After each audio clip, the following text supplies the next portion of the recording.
Oh boy everyone, MARKCHES here, welcome to the channel, and for today's video I'll be giving you my performance review of the ANTA SHOCKWAVE 6. So let's go.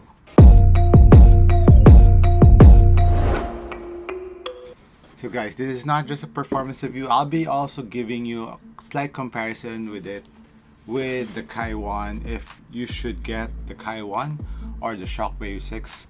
If you're familiar with the history of the SHOCKWAVE 6, the SHOCKWAVE line, Kyrie first wore it the SHOCKWAVE 5, and before signing to ANTA and finalizing his deal to get his first signature sneaker. So it has a little bit of DNA from the SHOCKWAVE line for the Kai series, but there's a lot of noticeable differences between these two sneakers right now. So let's get into that. First up, the material of the SHOCKWAVE 6, they really revamped this from the SHOCKWAVE 5 because you can really see how thin and very see-through. It's very well ventilated from the tip of the forefoot going to the side panels here, and even on the medial side. Even even though there's an underlining fabric, it still is very thin. That's very noticeable on the SHOCKWAVE 6. You could feel it really light on your feet. There's no break-in time needed for the upper, and comparing it with the more textile upper and more multi-layered upper with the strap on the Kai 1, so the SHOCKWAVE 6 will give you a more minimal feel to the sneaker. And when you're playing with it, you wouldn't feel that it lacks support. That's what's nice about it, because it kind of have this wire like the what they use in the Jordan 34, that this really strong TPU strands that made the shape of a ripstop material. So it really holds up the material on the forefoot to the lateral part. It gives you a support that you need for a very thin material for the upper, and that's what's nice about it. No break-in time, still feels very supportive. And another thing that will really help out in support is of course this plastic piece here that goes up, which is really exaggerated in the lateral part, and even this plate here that wraps around the entire heel, so it gives you a very nice heel containment lockdown on the SHOCKWAVE 6. Heel containment didn't have any problems there. Just get your right size and you're good to go. Very well padded. Even the tongue is very well padded on the SHOCKWAVE 6. And for the lateral support, you could feel it really catching this plastic piece, but it's not for everyone. I have one friend who used this and he was kind of a wide footer, so this material kind of is rubbing on the lateral part of his foot. So maybe first, if you can, it's already in stores, fit it first if you can feel that the material will be touching your feet. For my case, I'm a regular footer, so I didn't have any problems with this side foam plastic here, and just try it out if you can. As for the lacing system, it has a speed lacing which is hidden on the lacing panels here, which is very easy to adjust, very easy to tighten and loosen up. They all have that string that goes down.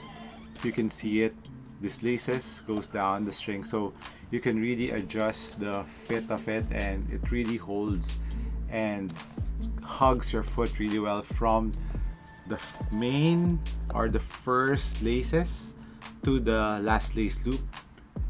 You can really adjust it there, which is quite nice.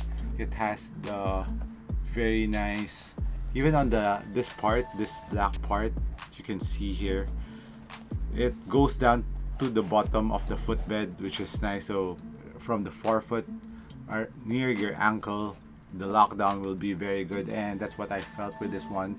Lockdown was really good, plus the lateral support, plus the good fit.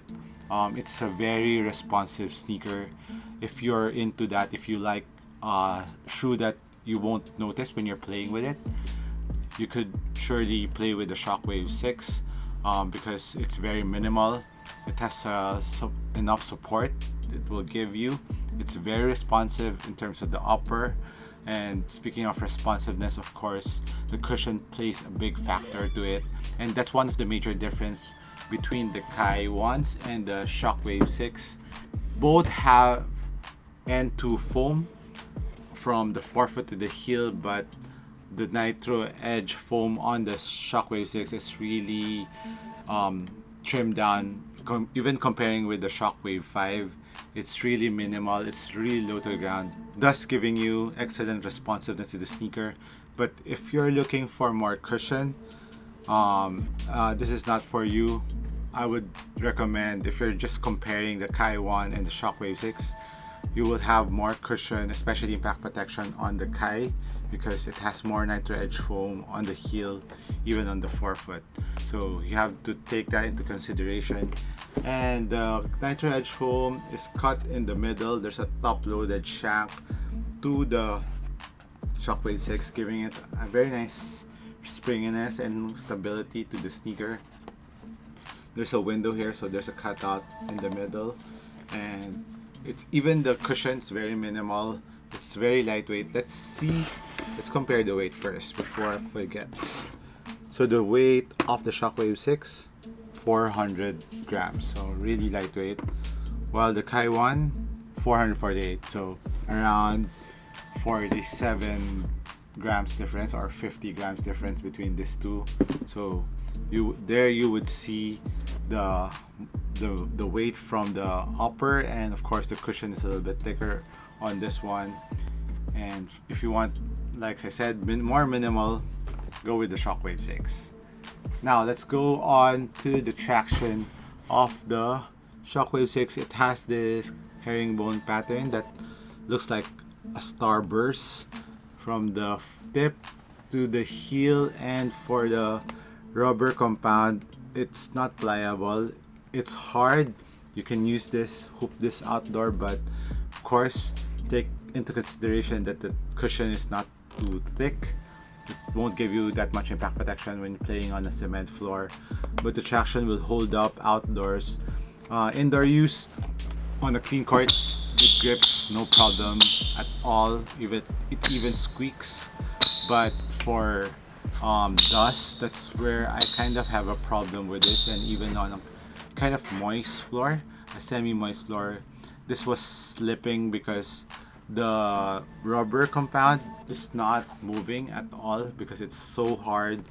So when dust gets stuck there in between the lines, it doesn't move, so it won't touch. Even though the grooves are deep, it won't touch the inner threads of the rubber. So there's a problem. It kind of attracts dust and doesn't grip as good on dust as it is on a clean court, so take that into consideration. But some wiping will help, of course, but I won't consider it as a top traction or on a top list of traction this year. So as for the sizing of the SHOCKWAVE 6, like I've said, wide footers, I suggest you fit this first because of this plastic piece here on the side, but on the toe area it's pretty wide, so it really depends on the shape of your foot. So better to try it on, and I would suggest half size up if you're a wide footer and go true to size if you're a regular footer. So the SHOCKWAVE 6 is currently out now in stores. Do check them out if you like a responsive sneaker, a very low to the ground sneaker, very light sneaker. This is a very stable shoe to have, but it can just cater for a certain niche market. Like I've said, those who has preference for very lightweight, very minimal. But if you are into impact protection, more impact protection, I would look somewhere else. So that's it on my performance review of the SHOCKWAVE 6. Let me know what your thoughts are on this. Do you have them? Hit me a comment down below. This has been MARKCHES once again. Thank you for dropping by. I'll catch you in the next one. Cheers.